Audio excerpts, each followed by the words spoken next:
People always say family is everything. But what they forget is that sometimes, family is the knife in your back. The morning after my mother's funeral, my brother and his wife told me to pack my bags.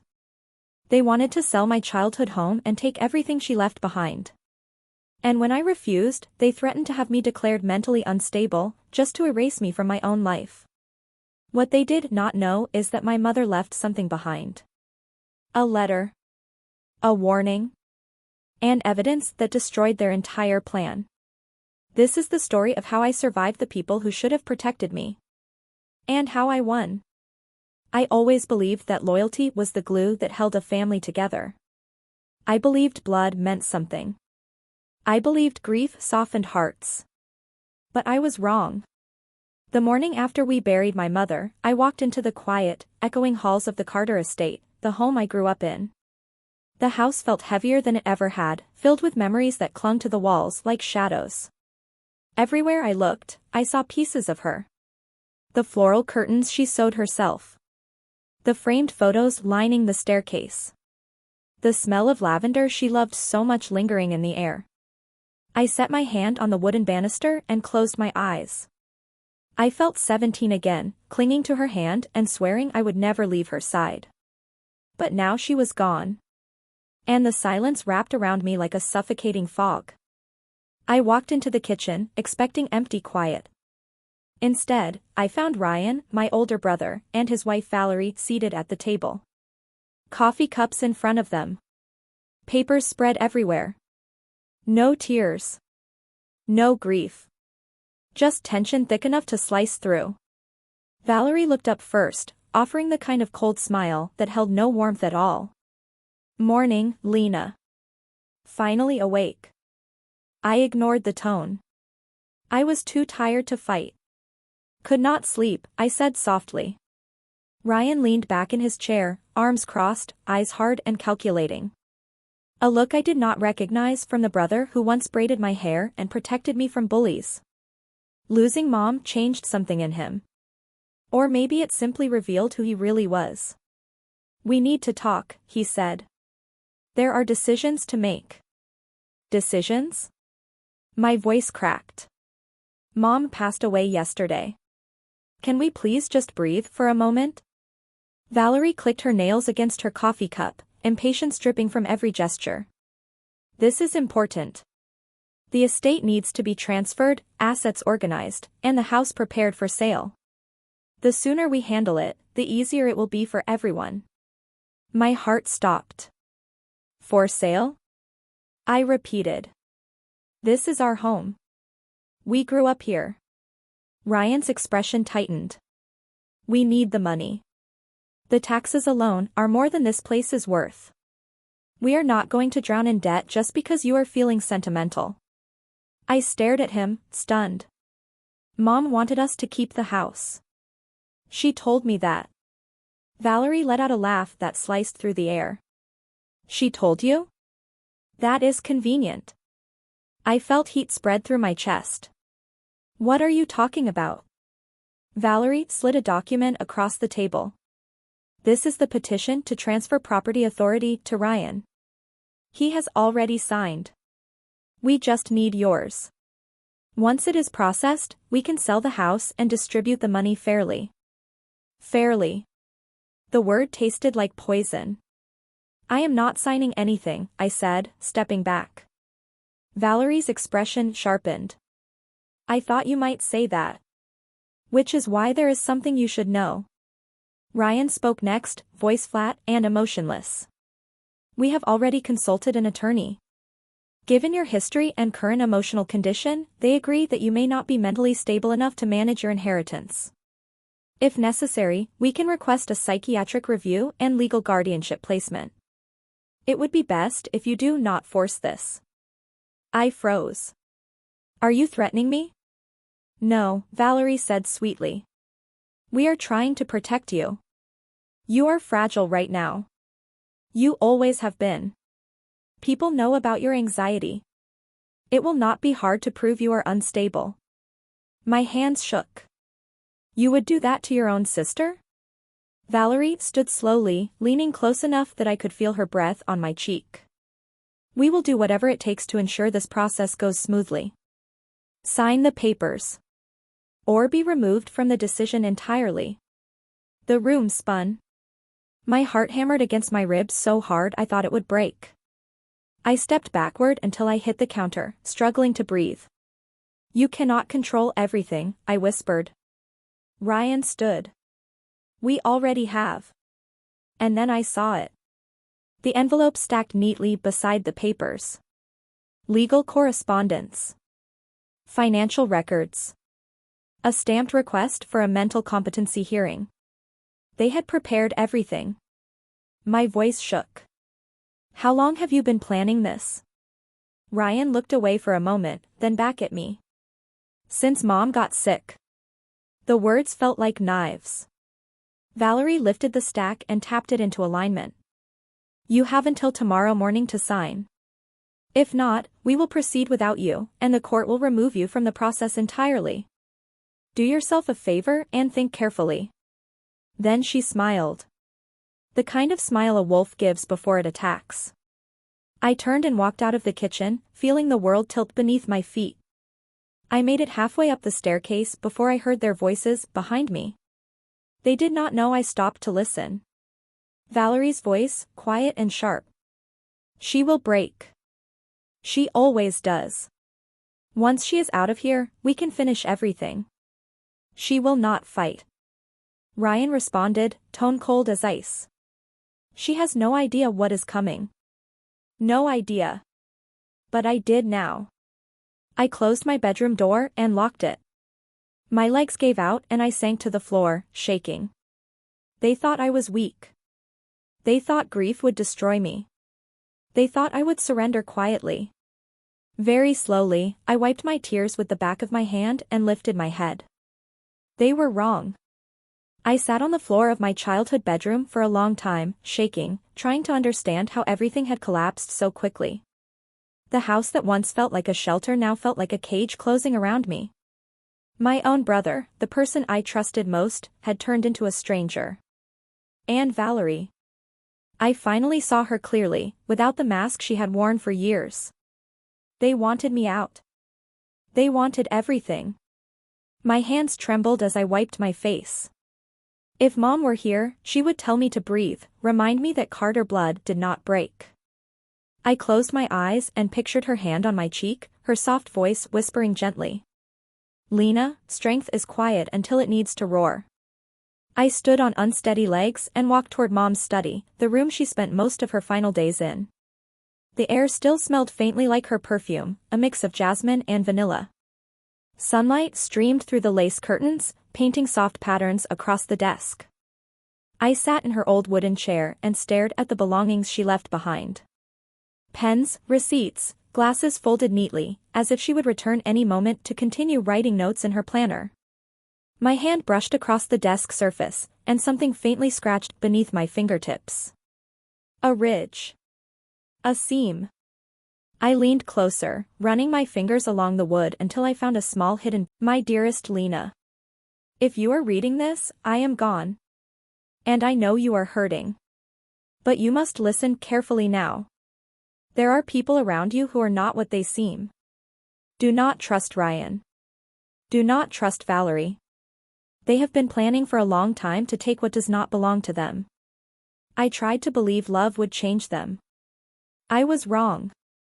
There is something important hidden in this house that you must find to protect yourself.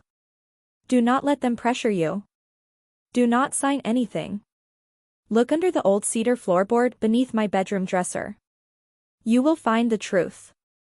Be brave, my girl. You are stronger than you know. With all my love. Mom. I lowered the letter slowly, hands trembling so violently I could barely hold the page. My mother knew. She had known all along.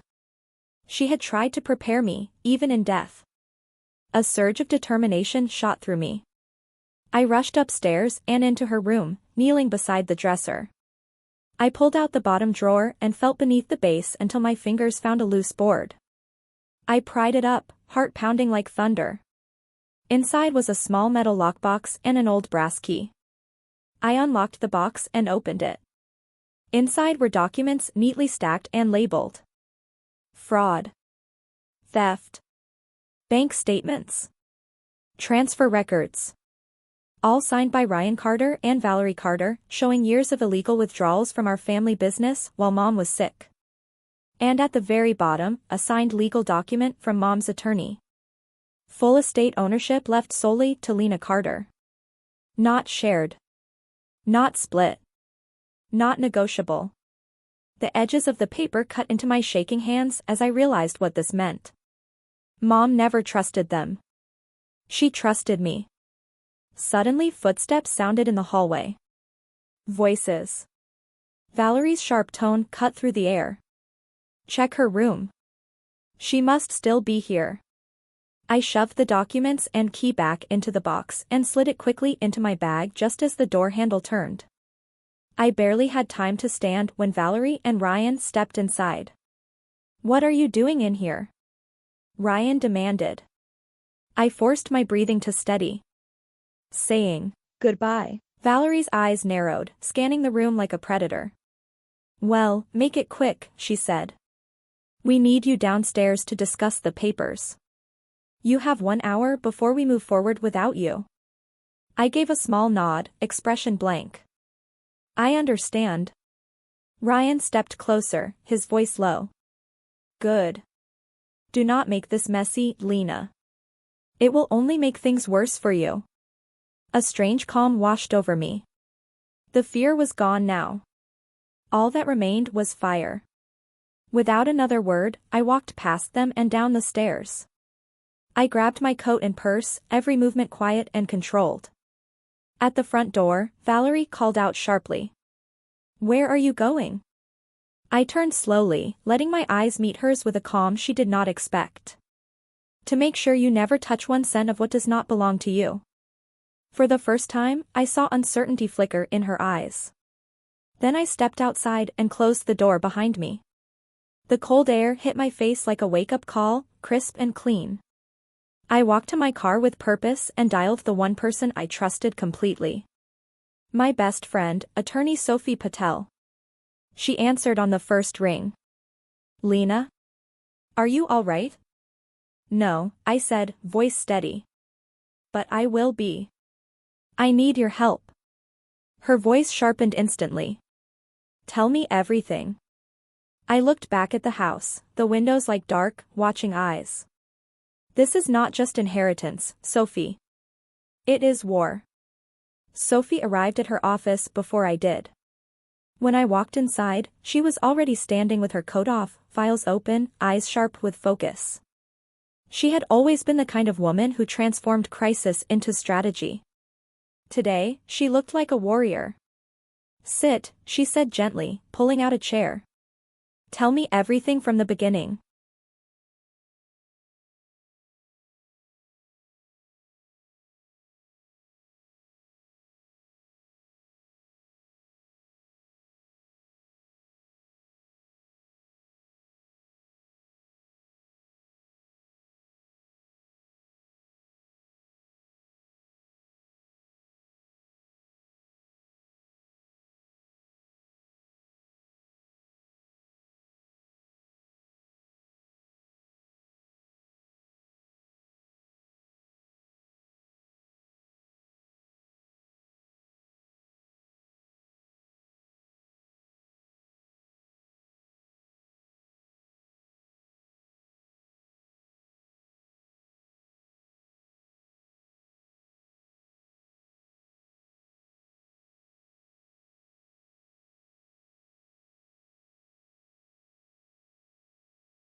I laid out the documents, the forged bank transfers, the estate papers, the letter from Mom, everything.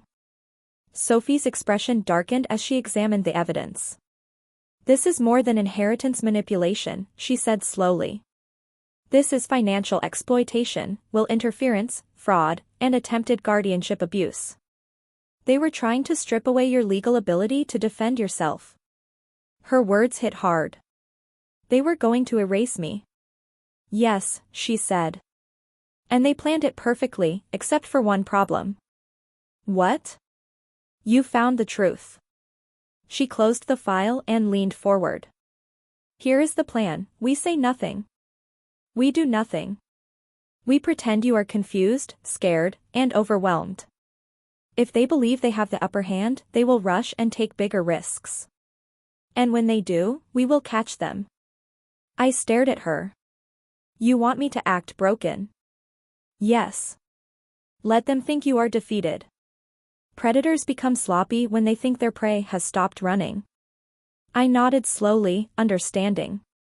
"What do we do now?" Sophie picked up her phone. "I am bringing in someone else. If Ryan and Valerie have already set legal filings in motion, we need a professional investigator to track paper trails and communications." Within an hour, a tall man in a dark gray suit entered the room. His posture was military straight, his eyes sharp and calculating.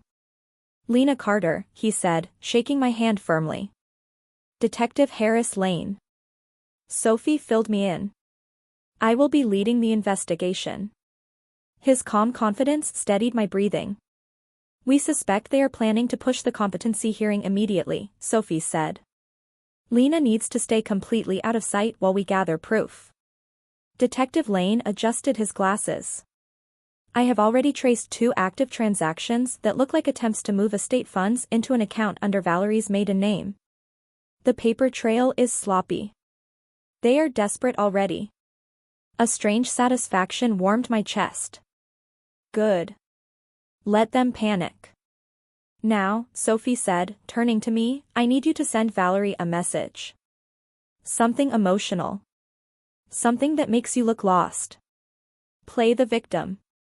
Make her relax." I inhaled deeply, pulled out my phone, and typed slowly. "Valerie, I am sorry about earlier. I am overwhelmed and I do not know what to do. Maybe you are right. Maybe selling the house is the best thing. I do not want a fight." I hit send. My phone vibrated almost instantly. "Valerie, good choice. Come back home and we will take care of everything. Do not worry." Sophie smirked. "There it is. The hook."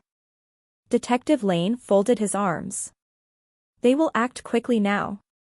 We monitor everything. Do not answer calls unless we say." Another message came through seconds later. "Ryan, we only want what is best for you. We will make the process easy. Just be home by 6. Easy." I felt the anger burn low and steady inside me. No longer panic. No longer fear. A slow, powerful fire. "Tomorrow morning," Sophie said, "we file for an emergency injunction and present your mother's legal will documentation. They think they erased the original. They have no idea you have a copy." Detective Lane nodded. "And if they attempt to forge anything or process the sale documents tonight, we will have a legal trap waiting. I will be monitoring their communications." I stood, energy rushing through me like electricity. What do I do now? Sophie smiled, a fierce glint in her eyes. "You go home. And you act like they won." I swallowed hard. "Will you come with me?" "Not yet. You need to walk through that door alone. The last thing they expect is strength disguised as surrender." The thought terrified me and empowered me all at once. I left the office just as the sun began setting, painting the sky in streaks of red and gold. The drive home felt like traveling toward a battlefield, toward something irreversible. When I entered the house, Ryan and Valerie were waiting in the living room, their faces smooth and rehearsed. Valerie stood first, smiling too sweetly. "There you are. We were worried. Are you all right? I lowered my head, letting my shoulders shake just enough.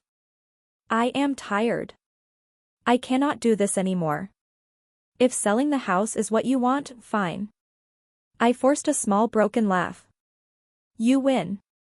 Valerie's eyes gleamed with triumph. Good girl. Ryan placed a stack of documents on the table. We can sign tonight. The realtor is ready to list the property first thing tomorrow morning. I nodded weakly and reached for a pen, but held it just above the page. Ryan leaned closer. Sign. My hand trembled. And then, very slowly, I lifted my eyes to meet his. You should have never underestimated me. Before they could react, Detective Lane walked in through the open doorway behind me, followed by 2 uniformed officers and Sophie carrying a file. Ryan froze. Valerie's smile shattered. What is this? She whispered, voice cracking. Sophie set the file on the table. This is the real will. The legal will. Leaving the entire estate solely to Lena Carter. Any attempt to force her signature, forge documentation, or pursue guardianship is criminal. Detective Lane stepped forward. And we have proof of financial theft, estate manipulation, and coercion. Including recorded communications between the 2 of you plotting possession of stolen funds. Ryan's face drained of color. Valerie's hands shook violently. This cannot be happening, she whispered. Oh, but it is, I said softly. Ryan lunged forward, furious. You set us up. No, I said. You set yourselves up. Greed always does. Officers moved in. You are both under investigation for financial fraud and estate manipulation. You are advised to remain silent. As they were led away, Valerie turned back toward me, tears of rage streaming down her face. You will regret this, Lena. I shook my head, finally standing tall. No. I will finally live. The door closed behind them. For the first time in weeks, the house felt light. The air clean. Sophie put her arm around my shoulder. Tomorrow we take this to court. And you win. I looked around the home my mother loved. I whispered into the quiet. We are safe now, Mom. I promise. The courthouse smelled like old paper and polished wood, the kind of place where history clings to the air. I walked through the double doors with Sophie by my side, my heart pounding but steady. Detective Lane followed behind us, carrying the evidence files. I felt smaller than the tall stone pillars around me, but heavier too, like I was carrying not just my own battle, but my mother's legacy. Ryan and Valerie were already seated at the defendant's table. Valerie's makeup was smeared from crying. Ryan looked hollow, his arrogance cracked wide open. Their attorney whispered urgently to them, but neither looked confident anymore. Power slips fast when built on lies. When the judge entered, everyone stood. I felt my knees shake, but I refused to fall. Not today. The attorney representing them was the first to speak, scrambling to rebuild control.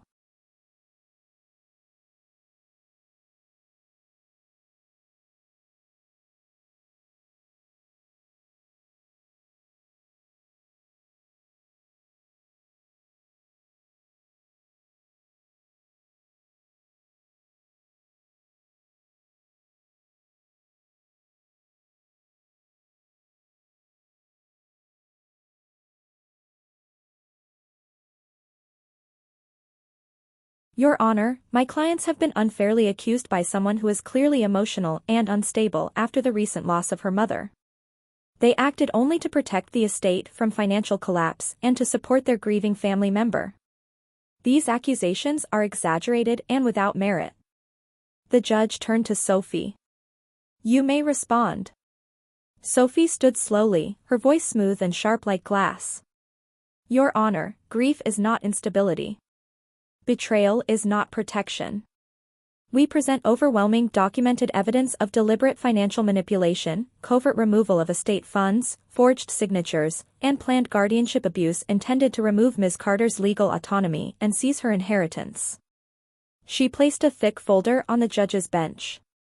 These documents prove years of hidden transfers from the Carter family business into personal accounts controlled by the defendants, without the knowledge or consent of the victim or the late Margaret Carter. Detective Lane handed over printed bank logs, email transcripts, and wire transfer confirmations. And finally, Sophie said, "We present a legally notarized copy of Margaret Carter's will, which the defendants attempted to conceal, establishing Lena Carter as the sole inheritor of the estate and assets." The courtroom filled with gasps. Ryan's face flushed red, rage and humiliation twisting his features. Valerie burst into tears, shaking her head violently. "That is not real. It cannot be real. She is lying. She planted those documents." The judge raised a hand to silence her. "We will hear from the plaintiff." I stood slowly, legs weak but steady enough. I moved to the stand and looked directly into the judge's eyes. For most of my life, I believed my family would protect me. I believed loyalty mattered. I believed grief brought people together.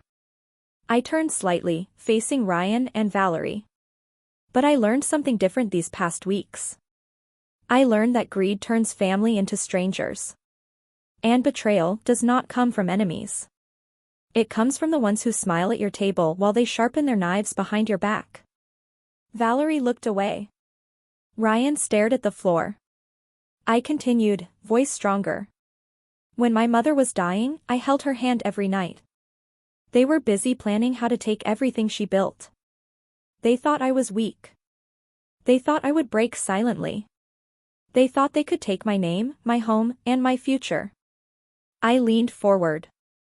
They were wrong. The courtroom was silent except for the judge's pen moving across paper. Sophie stepped forward again. "Your Honor, we request full criminal investigation, permanent removal of financial access and property claims, and immediate protective orders." The judge looked up, expression like carved stone. "In light of overwhelming evidence, this court rules against Ryan and Valerie Carter. Their attempt to seize the estate is legally invalid. All fraudulent transfers will be reversed. The defendants are placed under active investigation for financial exploitation and attempted coercion. They are prohibited from contacting Ms. Carter directly or indirectly." He struck the gavel once, firm and final. "This hearing is concluded." Valerie collapsed into a heap of sobbing rage. Officers guided her away. Ryan stared at me, breathing hard like a cornered animal. "You ruined us," he spat. I shook my head. "No. You ruined yourselves." The doors closed behind them. And suddenly the courtroom was quiet. Not heavy. Not suffocating. Peaceful. Sophie slipped her hand into mine. "It is over." I exhaled slowly, like releasing a lifetime of weight. "No," I said softly. "It is beginning." We walked down the courthouse steps into bright sunlight. The warmth felt different, not just warm skin but warm soul. I looked up, feeling the sky open wide. I could almost hear my mother's voice again. "Strength is quiet until it needs to roar." I smiled, whispering into the wind. I roared, "Mom." And I won. That night, I walked through the front door of my home, truly my home, and placed Mom's letter on the mantel. I made a promise. I will protect what you built.